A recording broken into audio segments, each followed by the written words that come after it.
नमस्कार दोस्तों, आप देख रहे हैं मेरी आवाज। जैसा कि आप सभी लोग जानते हैं कि भाजपा सरकार ने हाल ही में नई जीएसटी रेट्स लागू किए, जिसमें मिडिल क्लास को देखते हुए जीएसटी दरों को काफी हद तक कम कर दिया। क्योंकि अक्सर आम आदमी जो है, यानी कि जो मिडिल क्लास लोग हैं, उनके लिए टैक्स चुकाना बहुत ही मुश्किल होता था, क्योंकि उनकी मंथली इनकम जो है वो इतनी नहीं कि वो टैक्स चुका पाए।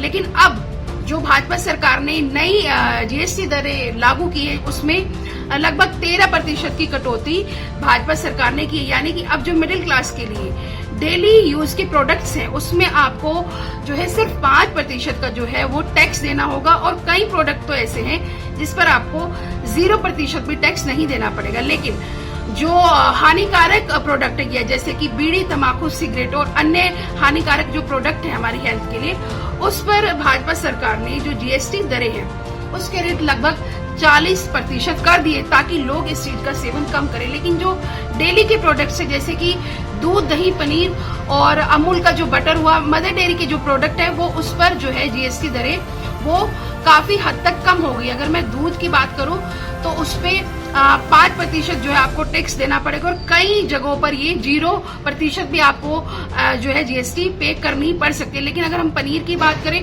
तो पनीर में भी आपको 0% टैक्स देना होगा। और अगर हम बात करें घी, मक्खन, बटर और दूसरे डेयरी प्रोडक्ट्स की, उस पर आपको 12% की जगह 5% जो है टैक्स भरना पड़ेगा। यानी कि मिडिल क्लास के लिए ये नवरात्रों में बहुत ही बड़ी राहत की खबर है कि आप लोगों को अब टैक्स की दरों में जो छूट मिली है उससे आपको फायदा भी होगा।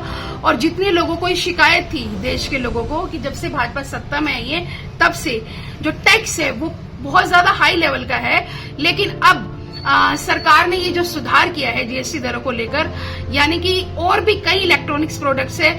अगर हम बात करें इलेक्ट्रॉनिक व्हीकल्स की, 4 व्हीलर की, तो उसमें भी जीएसटी दरें हैं वो कम हुई हैं। और ये जो आप रेट है, ये जीएसटी की जो लिस्ट है, ये आप जो है गूगल पर भी जाकर सर्च कर सकते हैं। लेकिन ये मिडिल क्लास के लिए बहुत ही बड़ी राहत की खबर है। इस वक्त आपकी क्या राय है, कमेंट बॉक्स में जरूर बताएं कि क्या और टैक्स कम होना चाहिए और किन चीजों पर जो है जीएसटी में छूट मिलनी चाहिए।